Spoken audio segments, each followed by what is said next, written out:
Hello everybody, and welcome back to another vlog. Today I'm sort of talking about a little bit of the background, so everything back there, which is technically I feel like I should move it to. Well, I can't actually. I've got a radiator down there and my sink over there, so I can't move this cupboard anywhere. That would actually make it better. But I do want to put some more stuff sort of in the background. So, for instance, about there, so behind this guy, I like having this camera here so I can actually see what I'm actually pointing at. Yeah, so behind the Pop Mal, I'm probably going to get another sort of Mal thing. It's sort of another statue. I don't really know how to say what it looks like without it, but it's sort of it's Mal and he's holding onto the unification like flag. So his pistol is sort of leaning out. But yeah, so there's going to be another one which I'm probably going to put back there. As well as up here, you can see the TARDIS. Well, it's probably in between there, so about here. I'm going to put, well, I saw on the internet, I went to Game in Bath and I saw that they have there's a Nathan Drake statue from Uncharted 4. Thought that looks really cool. I would like to be able to have that in the background, so I might put that up there. Other things. What is that really shiny thing? Oh, that's a house. That's a little Lego house. That thing. So like I've removed all the books from back there. So, yeah.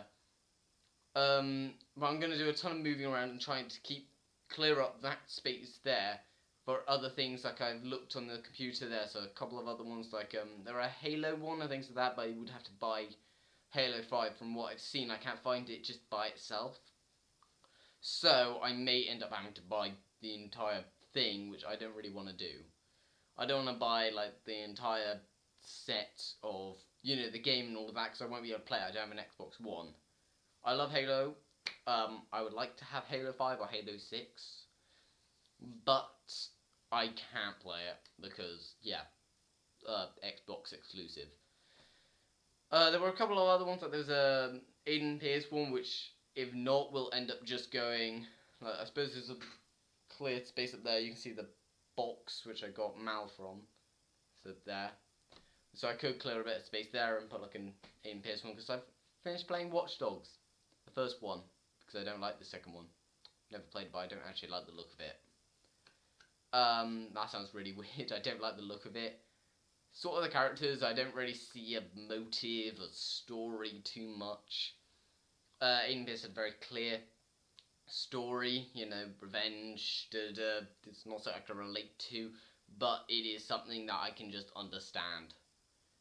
Other guy, whatever his name is, don't know his story, it just doesn't look the same. Also, speaking of that, I am actually now writing the Dimensional Wars, which if you don't know what that is, sort of hard to explain. I left everything downstairs. But yeah, Dimensional Wars. Sort of says it in the name. It's got all the characters, so you'll have things like Max Payne. I think that's his name. I called him Paid when I first said his name, and then I realised it was N-E-S or whatever, Max Payne. He's in there. Then you got like Nate, you've got Gordon, you've got Faith, you've got all of the different sort of video game and film characters, and they're all just sort of merged into this sort of one thing. I suppose in some ways it's like the Lego Batman movie. If you haven't seen that, well, but it's not really a spoiler, but lots of different things that shouldn't really exist in the same universe all being shoved into one. That's sort of what the Dimensional Wars is like. There are obviously a few which, if I was ever to make a film of it, you would see a lot of just normal people. But if I could, I might, like, how you can get, like, CGI characters, maybe we would make, like, CGI version of, like, Nathan Drake and Gordon. Well, technically, I already had in mind an actor for Gordon, but you could try and find one as well. And, things like his outfits and things like that. It's just trying to merge everything together. Like, I'm even now actually planning on changing his outfit, because, to be honest, this outfit that I chose was more of his war outfit. Like, if you watch, if you've been watching Fallout, he sort of has a few outfits. So far, he's worn leather jacket with basically like the leather armor on the top. Then he's had the Silver Shroud outfit, which is his sort of detective outfit, and then he's got the Minutemen General's uniform, which is then his military combat armor, I suppose, for afterwards. But I'm not sure which one is going to be his casual clothing. I would say probably the leather jacket and all that. Portal, the portal is pretty much that. I like the way I put Mal inside the portal by accident. Yeah, there's a lot of stuff in there. Like, I've even now written out a list of all the books and stories that I've ever come up with. Ended up with 17. I only know the main story for 2 of those, Devil on the Run and The Dimension Wars. Also the White Box Incident, which is one that I forgot to include. But yeah, actually Devil on the Run is sort of a Watch Dogs Hitman sort of mixed together. Quite good actually, I think. Sort of goes from the point of view of a sort of detective who's trying to find out who the vigilante is. Who is then me, and it also goes from my view, and yeah, it's got a different story. It is not revenge, I call it finishing the war, because the main boss, sort of from the Dimensional Wars, turns out he survived, or a few of them just survived, and now I sort of want to finish this war. It's just me. My thing where now I'm this sort of really powerful. At the very beginning, I'm sort of, I usually say clunky in combat. You know, suddenly there's like shooting, like someone comes through a portal and shoots. I duck down and roll to the side. I'm not very agile, I'm still quite slow, and I do get shot a few times in the Dimensional Wars. But as it goes on, I seem to be getting better at the combat. I seem to be able to avoid shots, and I even say that I'm starting to learn about people who have hidden their history, such as Gordon. To me, he was quite a hidden person. We didn't really know much about his backstory. But then I'm there, and I just seem to know his backstory more and more as we go on, until something happens to him. Dimensional War, as you might know, well, technically, I've already established it, the chip, which every Dimension Age has, even the people who, so Dimensions like Gordon, basically the video game characters that I play as. Then there are the non-Dimensionaries, like me, who then go inside their heads and sort of control them in some cases, sort of don't. I'm trying to put that more in. I think in my last episode of Mirror's Edge, I did try and push it a little bit more, of trying to almost give credit to the character, so give more credit to Faith, not Fate. Faith for doing things, and they're often stuff that I don't feel like I would have had the reaction time to have done. So things like that is a bit when I escaped from the police, Kruger, whatever their name was, slid under something, did a roll, and as the camera focused back up, I realised that we had rolled off the edge, and then we landed, and I pressed the button to do another roll.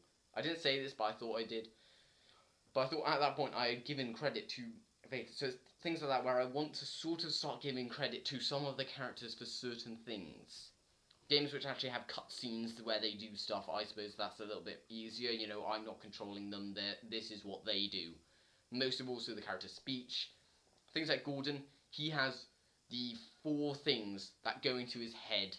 The 4 things he might say, and I sort of root towards the one which he does, and in some cases you can almost go, this is what he would say. In some ways I've always pictured him being a president. Don't know why, I just feel like he would make a really good president. But that's not what he wants to be. But yeah, but like there's even one at the very end where everyone is still there. It's like the end of the universe.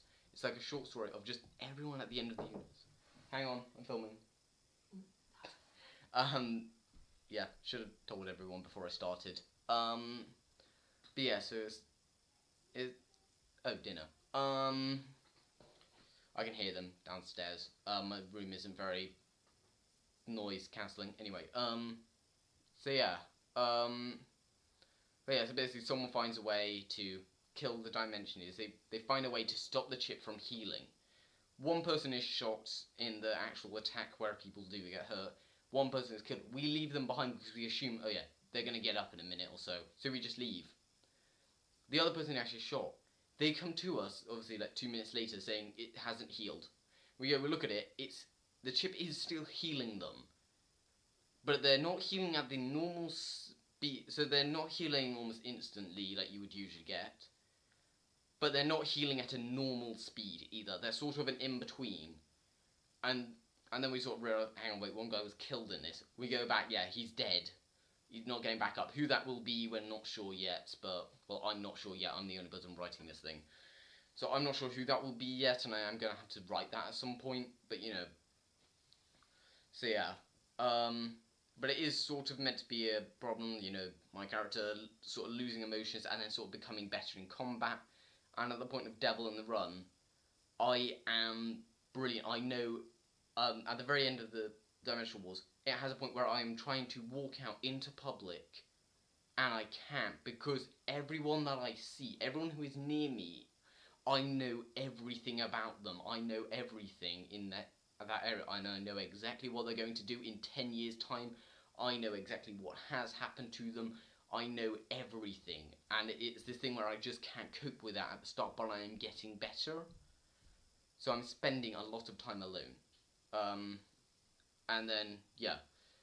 And then in the Devil in the Run, I have gotten used to it. I can now sort of control it. But then I use my phone. I've created an app called the Nexus, which is...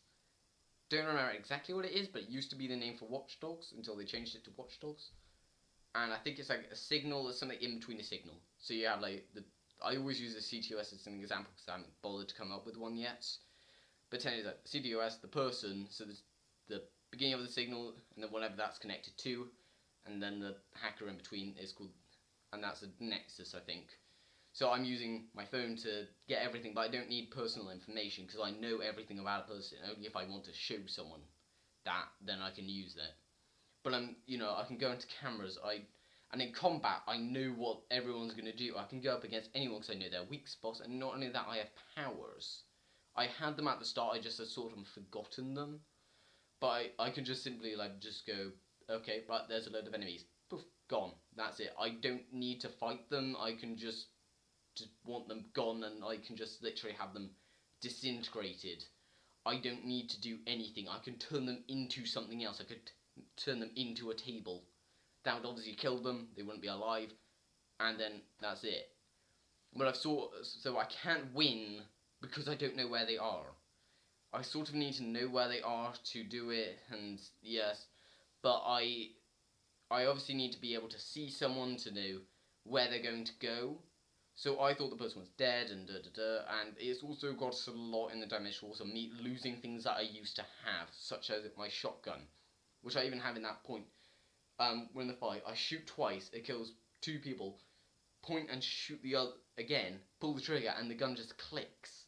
It's a sort of shotgun with 3 barrels, so 2, and then 1 sort of drilled out in the wood, and I pull the trigger and it just clicks. It doesn't actually do anything. There, flick the thing, and the gun's not flipping open, so I have to grab it and break it open. And you have like a load of rust or something burst out when I do that. So the thing where it's old, it's struggling to work now. So I put it in, flick it up, sort of roll over the cover, pull the trigger, and it just shoots. So what you want to do is I've got to open it and push back down the shell, and then close it again. So it's like this thing where stuff is getting old, but I don't want to get rid of it. Like, even my outfits are eventually destroyed when they destroy the DHG base. I come and I change my outfit to what I wore, not my last vlog, but it was the one before that, I think. So like that grey jumper with the collar up and the thermal shirt and the brown coat, and I'm like that because I've got 2 of my outfits damaged, well, my only other 2 outfits. So I'm like, okay, can you fix those? I'll go choose a new outfit, start wearing that, they destroy the base, and now those old outfits are gone. I have to have a new one, and that's the one I wear through Devil in the Run, and I think the one after that, which I decided was going to be called Hell to Get Home. And it's just like this thing where I'm trying to make these ones a little bit emotional for my character, but as he loses emotions, so it's and more different, and things like when I came up with a intro for a film, and I had a DHD badge, and I was like, okay, yeah, I'm gonna have to question my own law, because then I realised DHD members don't wear a badge. You don't wear it. We had a logo, but no one ever really knew it. I knew it, Dr. Limmer knew it, but nobody else really did, because no one ever needed it. So it's in the war, we start wearing them, and they've got inside it limonite, which then works with the portals, making them safe to go through. So it's just enough to actually make it safe to travel through. So, like, for the cover, like, it's zooming in on someone lying in, like, mud with that badge, and the badge is the only thing, and it's basically bleeding. So it's bleeding, just a small bit of glowing blue liquid, slowly revealing, like, a black background. I just thought that worked really well, but anyway. I'm going to have to go now, because, as I said, dinner came in about 5 minutes ago, so yeah. Didn't come in, but you know what I mean. So yeah, thanks for watching, and I'll see you all later. Bye.